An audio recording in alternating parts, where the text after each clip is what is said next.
Welcome back, fellow lords of gaming, and welcome to Marvel Future Revolution. I thought today I'd give you the good, the bad, and the ugly of Dark Zone. So let's talk about it.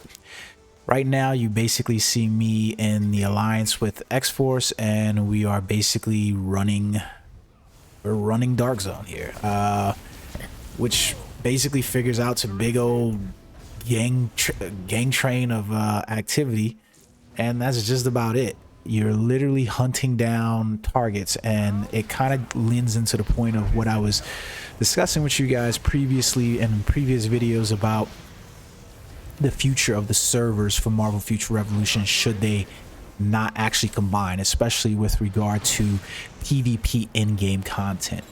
Basically, at this point in the game where there's not a lot of players, or there are more players quitting than not, you are going to have a mad dash to the top for top alliances, meaning that on each server you're basically going to maybe have one or two alliances, you know, that are going to be truly, Jesus Christ, this has turned into a bit of a gaggle fuck, competitive alliances that are going to be, like, you know, looking for the top billings, and you're going to have players leaving other alliances in order to join up with these alliances, because they're going to be able to complete content at a rate that is going to put them ahead. Like, for instance, one of the bad parts about engaging in, you know, this mode specifically is that you're all but locked into earning points, which you can see right here, for killing targets.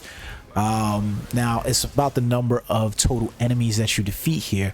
So most of the people on Omega Flight have formed somewhat of an alliance at this point, or a truce, a pact that, you know, alliances, the top alliances are going to basically maintain control over certain positions, you know, like, which is fair. You know, it prevents a lot if you want to look at it that way. Like, nobody wants to be grief picked in PvP and stuff like that, and obviously the better rewards are gonna, this is turning into a gaggle fuck. Somebody get this under control.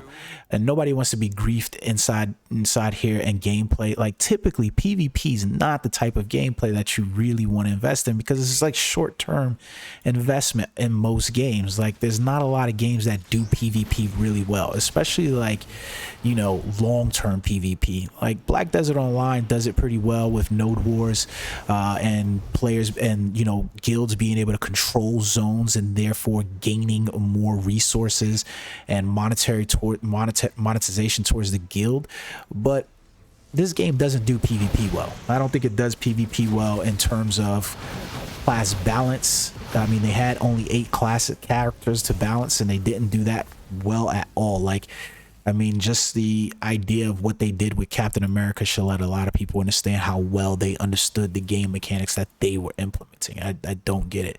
But even inside a mode like this, where we're looking, did I leave everybody? What the hell is going on? Okay. So basically, when you're looking at Dark Zone mode, you know, the bad part about Dark Zone is this is literally an hour investment per evening, per day, whatever you want to look at it for, that you're literally trying to sit in here and you're just flying around killing most wanted targets, prime targets and most wanted targets inside the Dark Zone area, and basically, you know, trying to accumulate points, and those point accumulations go towards your weekly reward. Now, obviously, if you're finishing in the top 100 and so forth, then you're collecting Dark Zone tokens. Now, like last week I showed you guys, I was able to complete the Dark Zone, and I think I finished with like 750 tokens or something like that. And you saw from using those Dark Zone tokens, I didn't get anything of note from those tokens. So that was literally an hour every evening grinding, you know, this mode to try to improve my character by an increment. You know, like, the badges, they do represent obviously big benefits to the character. But when you look at them, especially once you hit the 1 million mark, most of those things become incremental in ways that is just hard to describe until you hit 1 million in terms of total power. Like, everything at this point becomes very incremental. Here goes the bad part about this, right? Is that there's no sense of accomplishment when you're doing this. So the mode can feel draining. Now there's a lot of people that are in the chat and everybody's having communications inside there, and that kind of makes the mode go by quicker. Why did they do this? I have no clue what the hell just happened there. Like, this is just kind of devolving at this point right now, because everybody left before the target was even completed. This is stupid, and I'm not gonna sit here and try to kill a target myself either. But this is basically what you can see. Like, it's pretty much everybody running around in a train, and they're just, you know, ganking, you know, targets. This is clearly not the intent of the mode for what, you know, he's been defeated already. This is clearly not the intent that the, you know, the developers probably have for this game mode, but this is what it's going to develop into, because at best this is what the mode is best for. It's best for just ganking targets. Now you do get to collect your two prime comic cards, your 7 prime most wanted badges and stuff, or comics as well from in here. But the question does, because, like, you know, do they become worth it for you to collect inside here? You know, you spend so much time investing that it's kind of hard to say, like, that, you know, the mode in and of itself becomes fun. Like, I'm not even gonna kid with you guys, like, after about 30 minutes of the mode, I am typically spent. Like, my eyes are kind of glued following this train around, trying to, you know, beat bosses, and mostly by the end point I'm just kind of like drained.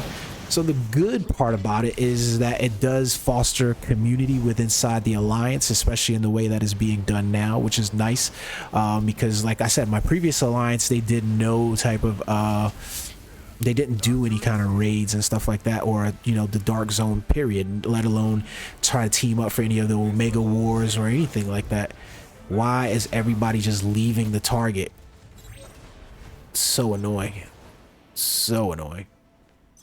Kill the target first. It seems really simple, but, you know, the previous alliance, so here it just kind of, you know, it fosters some kind of community with inside your alliance. Now the bad part about it is like I said, is a time investment. This is literally about an hour an evening. It's about an hour a day. That's 7 hours over the course of the week, and the ugly of it is the rewards. It's not very rewarding. I showed you, like, after what I did last week for the many hours I did in the battle badges, I got 2 4-star level 100, level 110 battle badges. That did nothing for my character in terms of where I'm currently sitting. Like, I couldn't even use those because they were that bad. Like, you know, so it becomes hard to invest in modes like this, where you're literally like, you know, hey, I gotta spend an hour in the evening, you know, to do this. And especially for a phone game too, you know, like, I hate to say it, but it is a phone game nonetheless, and you're spending an hour doing this, and you're like, the rewards just don't seem to be worth it. Like, it would have been probably more interesting if, had you killed these targets, they were typically maybe going towards some kind of system where it was like, you know, you could just go to a shop and exchange those earned points for badges straight up, like, you know, and maybe have a shop of badges. So, you know, I've sat inside here, and they determine that it's, you know, a week's worth of points is maybe, like, they give a cap number for what they think the players should earn per week, and they say, like, every week we expect you to earn 7,000 earned points, and if you earn 7,000 points, you know, then you're able to come inside here and purchase battle badges, and that guarantees you at least 1 battle badge from there, you know, some kind of number like that. Because that, to me, would have fostered people trying to build up their characters a little bit quicker and a little bit, you know, more. And what I mean by that is, you know, if you think about it in terms of, you know, you're trying to foster a way for people to choose to accelerate their character growth, right? Because they want to stay ahead of the competition. Then the better way for that to been was have a cash shop inside here, so that way you can say, you know, this is how many badges you could purchase in a week if you earn this many points. That means that the stronger my team is and my alliances, that means the more enemies that we'll probably pick off inside here. Remember, the points earned in here are also governed by the total amount of damage I deal on a target. So like I'm still in here kind of working towards that target so that way I can get the most amount of points even within my alliance. I'm typically, like you're saying, I'm competing against my alliance in some ways, right? So we're down at 57 seconds. Nobody's probably going to get any kills off in here, but we'll see. But so that's typically what you're looking at, right? Is that would have probably been a better implementation. All of those points earned should have gone to a token shop where I could purchase battle badges. Maybe the 110 the original battle badges could have cost you like 7,000. The 110 could have cost 10,000, and so forth and so on. And now that still pushes players to say, hey, I want to actually compete against these other players in this other area. So I want to accelerate my character's growth, and the best way for me to do that is have better cards, better costumes, better things, and offer things inside the store that would help accelerate the player's growth that way. That would have been a better idea than what it is at current, because currently what you have is just a mode that you literally spend a great amount of time in and you're not rewarded. Like for instance, I spent an hour of time inside that mode, but if I go inside here right now to the Dark Zone shop, I haven't earned anything. Like there's nothing that I've earned. The main reward literally says these comics, right? So you can see across the board, these were the comics that are available.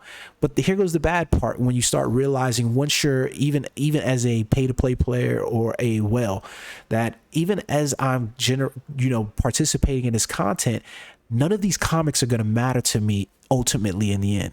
Like these Modocs, these Giant Mans, these Avengers, none of these cards are going to matter to me, because if I was a whale already playing here, I mostly have these from the shop. If I'm a pay-to-play player, I mostly have these from the shop. And even worse, I'm never going to equip any of these cards, because the cards that I want to equip to accelerate my player to new heights is going to be the special cards. So at some point, once I receive the special cards, these cards fall off in value completely. There's nothing special about them as a main reward.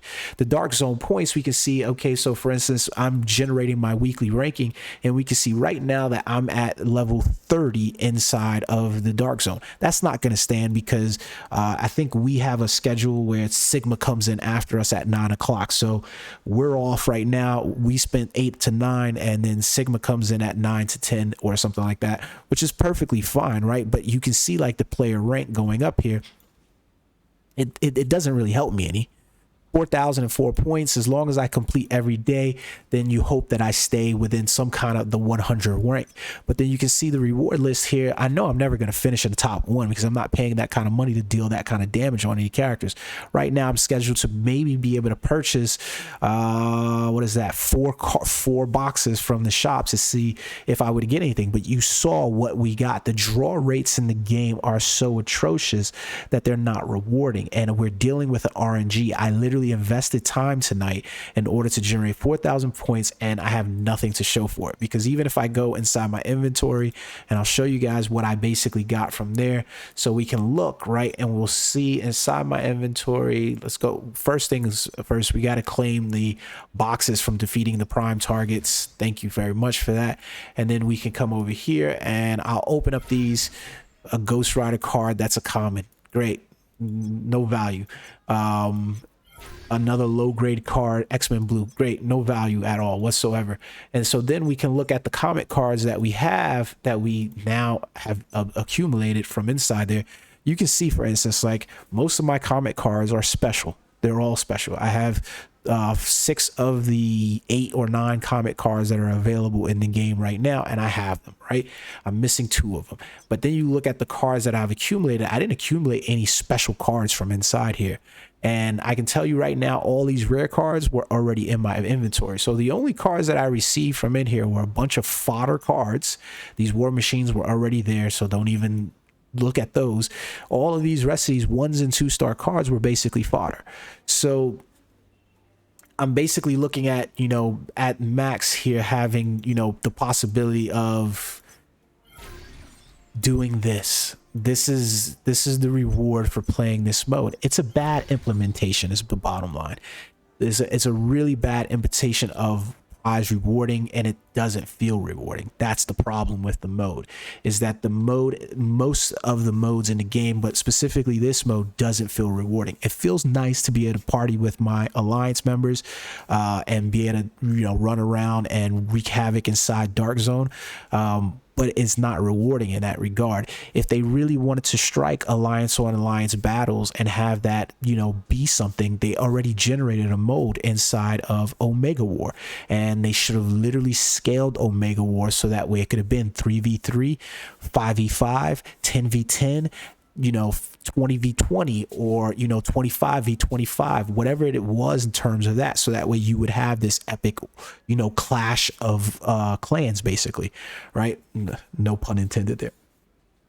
But at most right now, Dark Zone is an extension of the open world, or the sandbox world, that goes inside here, that allows alliances to just basically engage in some form of most wanted and prime target hunts right now together. And we could have did that in the open world. They could have literally said, hey guys, double points in the open world at this time right here, have at it, go there.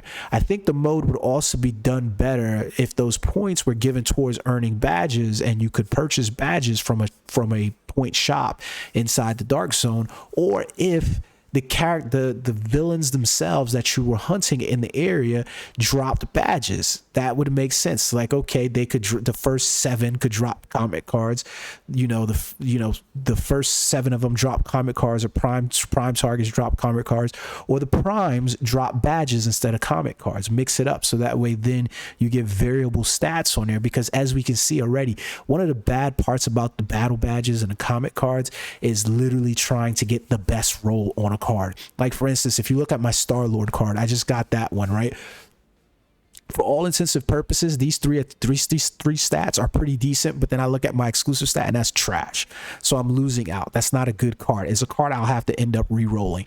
The same for my my Storm card. It's a good card, except that it's trash because I got air to surface damage. It's gonna need a re-roll. So you can see how that works across inside the cards, where my Captain America is a really good card because it's attack, max dodge, dodge rate, and PvP damage. That's a good card. I don't need a secondary card from Captain America. But that's essentially what you're looking for, is for the player to feel enthused about gaining something because there's some newness about it, and that it makes me want to keep gaining, because maybe I can get this Star-Lord card rolled and there's a few stats inside here and the next Star-Lord card I can get, but the only place I can get Star-Lord cards is inside the shop by paying cash.